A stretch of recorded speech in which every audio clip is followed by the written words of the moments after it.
Assalamualaikum warahmatullahi wabarakatuh.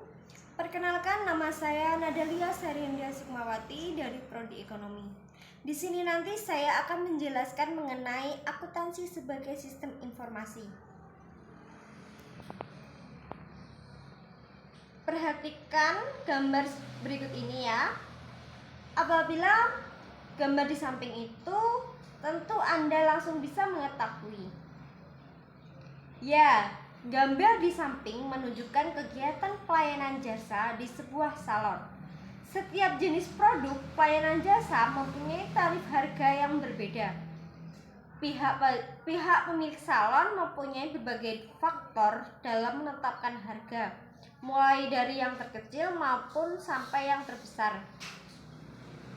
Dalam hal ini, pemilik salon dikatakan telah menggunakan sistem akuntansi. Ya, dalam pemilikan jasa ini tadi sudah menggunakan sistem akuntansi.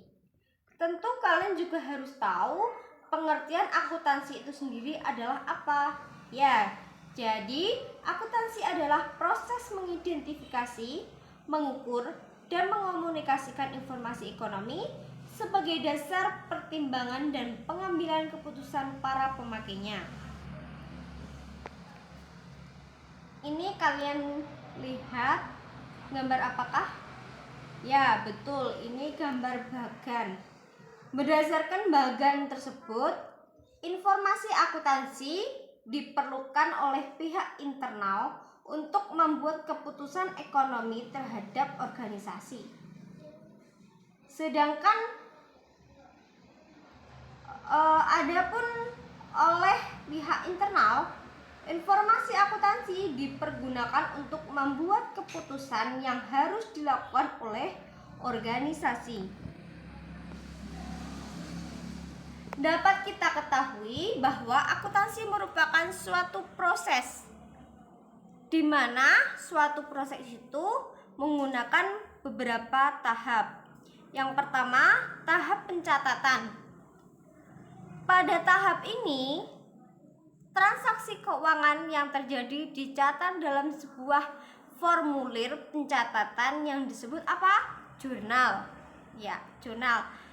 Pencatatan dilakukan secara kronologi, jadi harus secara urut sesuai dengan tanggal yang terjadinya transaksi tersebut, seperti yang tertera dalam bukti transaksi. Tidak boleh tidak sama ya, harus sama. Selanjutnya, jurnal tersebut dipindah-pindahkan ke buku besar atau diposting ke buku besar.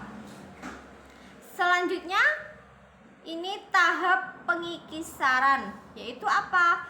Pada tahap ini, transaksi yang sudah dicatat dalam jurnal dipindahkan ke buku besar sehingga transaksi yang terjadi selama periode tersebut diringkas dan digambarkan dalam saldo masing-masing akun yang disusun dalam neraca saldo. Pada tahap ini juga dibuat jurnal penyesuaian, kertas kerja, jurnal penutup, neraca saldo. Setelah itu menggunakan penutupan dan jurnal pembalik.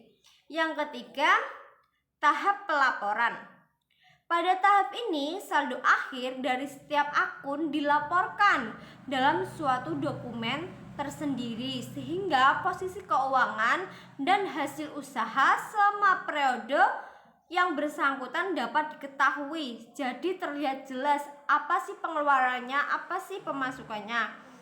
Dokumen yang digunakan sebagai laporan akuntansi disebut apa? Laporan keuangan atau disebut dengan financial statement. Itu tadi tahap-tahapnya. Tentu kalian juga harus tahu fungsi-fungsi dari akuntansi dan pemakai informasi akuntansi.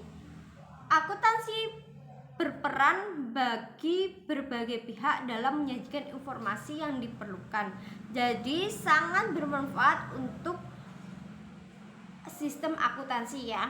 Akuntansi itu sangat berpihak penting bagi akuntansi. Di sini jelaskan Pemakaian informasi akuntansi keuangan tersebut oleh pemakainya sangat beragam. Jadi perusahaan manapun bisa menggunakan sistem akuntansi ini sesuai dengan kepentingan mereka terhadap organisasi atau perusahaan yang dia miliki. Ini sudah dijelaskan tadi ya. Informasi akuntansi digunakan oleh pihak internal, eksternal untuk membuat keputusan ekonomi terhadap organisasi.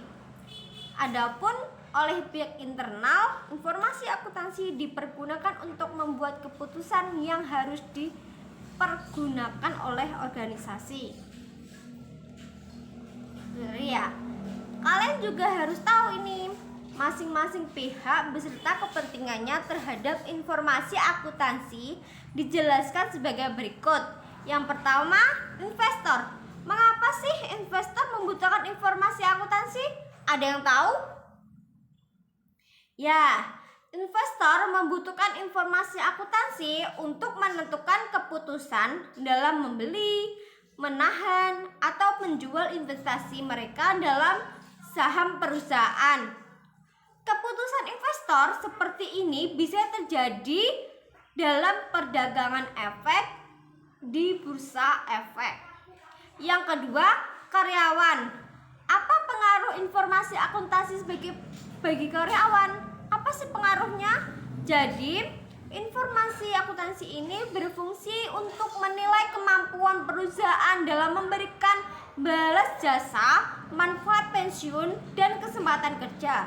Ketika perusahaan dalam kondisi baik, maka karyawan akan berkesempatan untuk meminta perbaikan gaji atau disebut dengan gaji. Kenaikan gaji itu kayak meminta upah tambahan itu ya.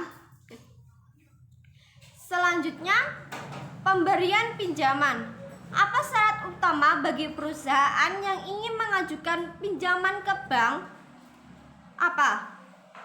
Selain anggunan, tentu pihak bank meminta laporan keuangan perusahaan itu, bukan? Nah, bagi pihak bank atau pemberi pinjaman, akuntansi berfungsi untuk menilai kemampuan perusahaan dalam mengembalikan pinjaman dan bunganya pada saat jatuh tempo. Jadi, suatu akuntansi itu tadi bisa melihat apakah si peminjam tadi bisa memberikan pinjaman oleh seseorang itu tidak, dengan kriteria apakah dia itu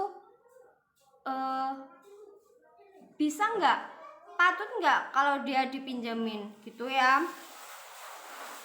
Selanjutnya, keempat, pemasok dan kreditur usaha lainnya. Sama halnya dengan pihak bank atau pemberi pinjaman, pemasok dan kreditur usaha lainnya juga berkepentingan terhadap informasi akuntansi. Melalui laporan keuangan atau informasi akuntansi, perusahaan terkait pemasokan dalam menilai apakah perusahaan mampu membayar tepat waktu pada saat jatuh tempo. Itu tadi ya sudah dijelaskan bahwa itu patut enggak dipinjamin, nanti sanggup enggak membayarnya gitu ya. Itu tadi dijelaskan ya. Itu tadi materi yang saya jelaskan. Mungkin aja kalimat atau kata-kata saya yang kurang berkenan. Saya mohon maaf, terima atas kesalahan saya. Assalamualaikum warahmatullahi wabarakatuh.